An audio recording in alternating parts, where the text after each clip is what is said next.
The moment I stumbled upon the glossy brochure for a luxurious Caribbean resort in the glove compartment of his car, my heart skipped a beat. It wasn't the discovery itself that sent my world spiraling, it was the dates printed in bold, coinciding perfectly with his so-called business trip.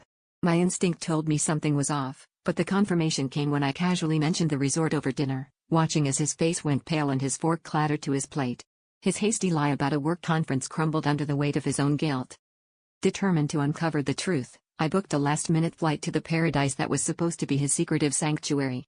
With my heart pounding in anticipation, I arrived at the resort, blending into the crowd of honeymooners and vacationers, each seemingly unaware of the storm brewing within me. I spotted them at the poolside, his arm draped casually over her shoulders, their laughter cutting through the tropical air like a knife through my suspicions.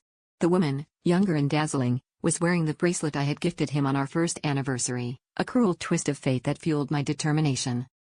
Confrontation was inevitable, and it came swiftly. I approached them with a calm I didn't feel, each step a silent countdown to the explosion I was about to unleash. His eyes widened as I stood before them, his mouth opening and closing like a fish out of water. The woman looked from him to me, confusion etched on her face as I introduced myself as the fiancé. The silence that followed was deafening, broken only by the whispered apologies and the woman's shocked retreat. My heart ached for the woman who had been as deceived as I was, caught in the web of his lies. As the sun dipped below the horizon, painting the sky in hues of betrayal, I realized the internal conflict that had been simmering all along. It wasn't just the shock of his infidelity that shattered me, it was the realization that I had lost myself in the shadow of his lies. Standing there in the aftermath, I understood that the journey back to myself would be the greatest twist of all, reclaiming my narrative from the wreckage of our broken engagement.